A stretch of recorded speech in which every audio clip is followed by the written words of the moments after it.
Nous l'annoncions dans nos précédents articles. Les femmes pyramides au Togo ont décidé de rééditer l'opération Togo Noir. Et ce, à compter de ce vendredi. Madame Adjamabo Johnson de la dynamique Monseigneur Kepodzro, DMK, épouse l'initiative. Je serai en noir ce vendredi et tous les vendredis d'octobre. Chers compatriotes, soutenons l'initiative citoyenne des femmes pyramides pour arracher au Togo notre droit de vivre libre et sans arbitraire, de manger à notre faim, de nous soigner, de scolariser nos enfants, a posté Madame Adjamabo Johnson sur Twitter. Précision que l'opération Togo Noir où les Togolais sont invités à se vêtir d'habits noirs pour dénoncer la vie chère au Togo, a été relancée pour attirer l'attention du gouvernement sur la situation socio-politique du pays. Voici l'intégralité de la déclaration liminaire des initiatrices de cette opération. Déclaration: c'est à nous qu'il sera effectivement et exclusivement demandé compte des hommes, des femmes, des enfants qui meurent chaque jour comme des mouches, de faim, de maladie et du mal-vivre. Mriss Daukupere. Cette citation de feu Mriss Daukupere extraite de sa déclaration du 24 mars 2002, à l'attention des membres du comité central du Rassemblement du peuple togolais, RPT, est toujours d'actualité.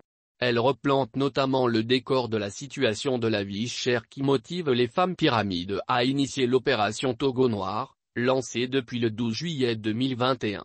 Elles y attachent du prix et prennent d'assaut les marchés du pays pour sensibiliser leurs sœurs, mères et parents, de toutes les couches socio-professionnelles sur la gravité de la situation actuelle de notre pays.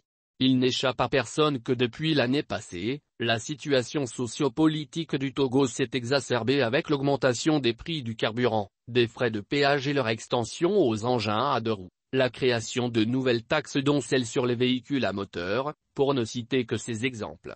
Conséquence, augmentation anarchique du coût de transport, flambée des prix des produits de première nécessité, accentuation de la cherté de la vie.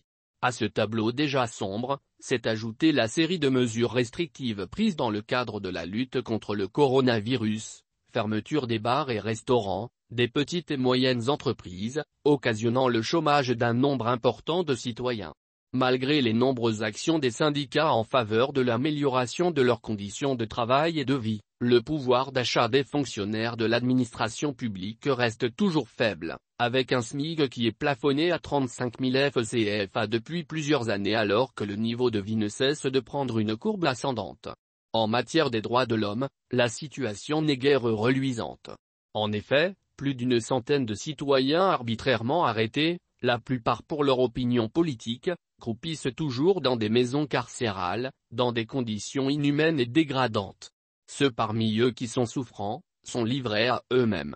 À ce jour, le gouvernement est resté sourd aux nombreux cris de détresse des détenus et leurs familles, dont le Comité pour la libération de tous les prisonniers politiques du Togo se fait le porte-voix à travers une campagne médiatique quotidienne qui consiste à diffuser chaque jour, dans les médias et sur les réseaux sociaux, une image d'un prisonnier politique conçu en macaron pour attirer l'attention du gouvernement et ses partenaires sur la nécessité de la libération de ces prisonniers politiques dont la plupart courent un grand danger. De tout ce qui précède, et pour bien d'autres raisons encore, il est clair que le Togo est en état de décrépitude avancée. Il est pris en otage par la fameuse minorité de plus en plus riche, laissant la grande majorité des Togolais dans le dénuement, la souffrance et la misère.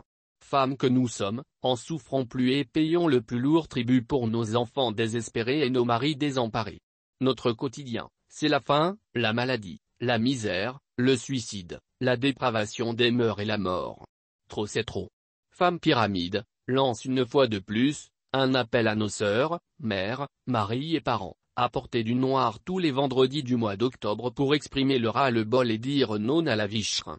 À l'endroit des autorités togolaises, nous, Femmes Pyramides, demandons une prise de conscience pour apporter des réponses idoines et urgentes aux mots qui résistent aux mots creux et vaseux dont elles caressent les citoyens pour les endormir et les empêcher de revendiquer leurs droits.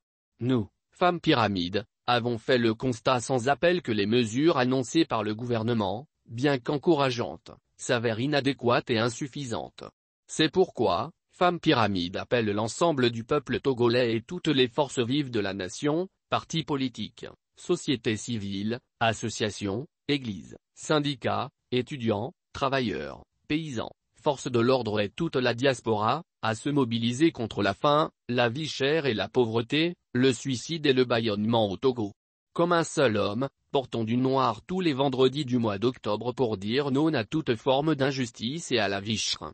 Nous réitérons nos revendications à savoir, 1. La suppression de toutes les augmentations de prix sur l'essence, le péage et l'électricité, 2. La dépression fiscale dans les marchés et sur les produits de première nécessité, 3. Les mesures sociales d'urgence pour les femmes et les couches vulnérables notamment les enfants et les personnes âgées, 4. Les mesures urgentes de prise en charge gratuite des premiers soins de tous les malades, 5. Les mesures urgentes contre la faim et la baisse immédiate des prix des denrées de première nécessité, 6. L'augmentation du salaire minimum garanti à 50 000 FCFA et l'emploi pour les jeunes, 7. La cessation immédiate des harcèlements et de la répression policière dans le pays ainsi que la libération sans condition des prisonniers politiques qui sont, au demeurant, nos enfants et nos maris. Nous exigeons particulièrement la libération de la femme prisonnière politique, Leila Namba-Meyoua, mère en souffrance des enfants en bas âge privés de son affection. Ensemble en noir pour un Togo solidaire, démocratique et prospère pour tous. Peuple togolais par ta foi, ton courage et tes sacrifices, la nation togolaise doit renaître fait.